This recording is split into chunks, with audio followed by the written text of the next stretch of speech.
Thank you so much, Bob, for this wonderful building and for this wonderful space.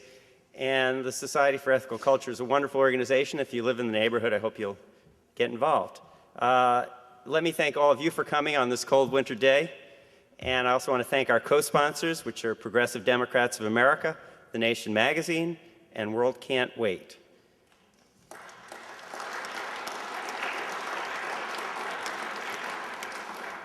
Let me thank those of you who support Democrats.com and our various efforts, including After Downing Street and Impeach PAC.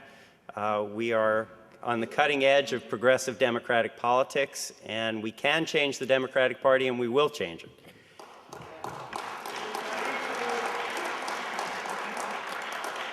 And let me thank the media who's here, WBAI, who we all support,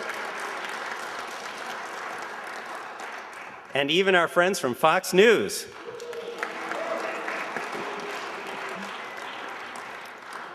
Unfortunately, Fox sometimes has a little problem with the facts. I don't know if you remember when Mark Foley was exposed as a child predator, and they repeatedly labeled him as a Democrat. Now, I don't want them to be confused about how to label me, so I'm going to give them a very simple message. Read my shirt.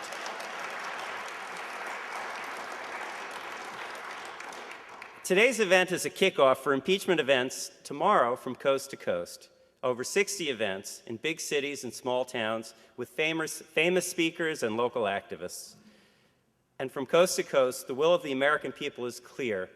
George Bush and Dick Cheney must be impeached now. Elizabeth Holtzman is one of America's most distinguished citizens. After graduating from Radcliffe College and Harvard Law School, Liz Holtzman beat the Democratic machine to become the youngest woman ever elected to Congress in 1973.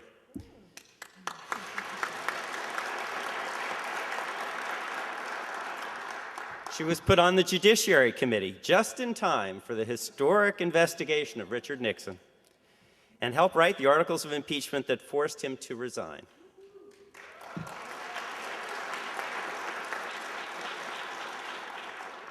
She served in the House until 1980 when she ran for the Senate, but lost to Al D'Amato in a close three-way race when Jacob Javits stayed on the liberal line.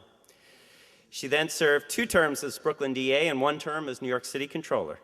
She now practices law and just published The Impeachment of George Bush, a practical guide for concerned citizens. That's us. Thank you very much.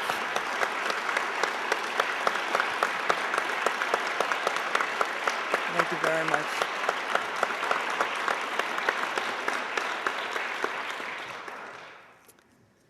Thank you very much. I'm very honored to be here today. I want to thank you, Bob, for all your magnificent work in organizing this effort around the country beneath the radar of the mass media and the political establishment, going to the people of this country and saying you have the power and reminding Americans that they have the power. And we saw what that led to on November 7th. And I'm very honored to be here today. Honored isn't really quite the right word. And moved to be here in the presence of Cindy Sheehan. Her grief is extraordinary. And almost 3,000 American parents share that grief. Not to mention the 20,000 other American families that have the grief of a child who returned not whole in limb or in mind. And the grief, obviously, of the Iraqi people, hundreds of thousands, uncounted numbers, not important enough for us to count. Not to mention the trillions of, well, someday it'll be trillions, but almost $1 trillion that have been siphoned away from health care, proper schooling, and all the other vital needs in this country. And the one important fact about my bio that you left out, Bob, and his name is worth mentioning again because he recently came up with a practical plan for getting out of Iraq, is George McGovern. Because he ran for president when I ran for Congress on an anti-war platform. And that's how I got elected, because his people spoke and they wanted change. I want to go to the Constitution, that scrap of paper, because that's what this is about. Benjamin Franklin said in Philadelphia when they finished at the Constitutional Convention, "We have created a democracy if you can keep it." You, meaning every American from that time forward. Can we keep it? It's not up to George Bush. It's up to us. Cindy said 300 million versus 600. I don't know how you got the 600, Cindy. It seems like a big number. I'm counting, unless you count Barney and his progeny and so forth. Okay. Okay, I'm just joking, but you get the point. We have the power. And the interesting thing is that the framers of the Constitution were very wise, and they worried about power, too much power in anyone's hands. And so they split up the powers in Washington. First of all, they created states as a check on Washington. And then they created, and we learn in the third grade, checks and balances, Supreme Court, Congress, and the presidency.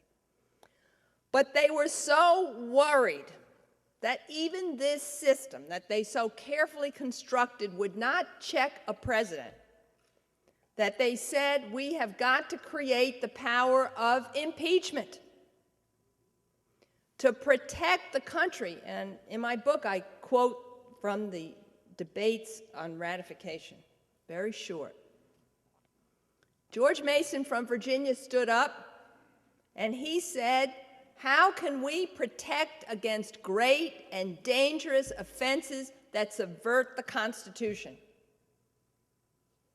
High crimes and misdemeanors and the power of impeachment. They anticipated that there would be a George W. Bush and a Richard Nixon, and they gave the U.S. Congress the power to protect the Constitution from the great and dangerous offenses that they committed. And if they gave it to Congress, it's in our hands. And we did something about it on November 7th. We went to the polls, and we sent a huge message to Congress, to the President, to the country, to the world, that we want a lawful and peaceful government that abides by international treaties, our treaties, and that respects the rule of law. We started the process. Now, I was there for Richard Nixon's impeachment vote by the House Judiciary Committee. And I want to start to tell you that that was not a vote of joy. That was not a vote of retribution. That was not a vote of revenge. When we took the first vote in the House Judiciary Committee, the chairman of that committee, Peter Rodino, a liberal Democrat, went back to his office and cried. Why? Because none of us, Democrat, Republican, liberal, conservative, wanted to see a president of the United States commit high crimes and misdemeanors and have to hold him responsible. But that was our obligation under the Constitution, and we did it. It was a sad and sobering and tragic moment. But we did it, and it can happen again. Congress didn't want impeachment of Richard Nixon. Oh, no. Wasn't on the table then. Was not on the table. They didn't say it. But who called for impeachment when John Dean testified before the Senate Select Committee and said, I told the president there was a cancer on the presidency, that pardons were being offered and hush money was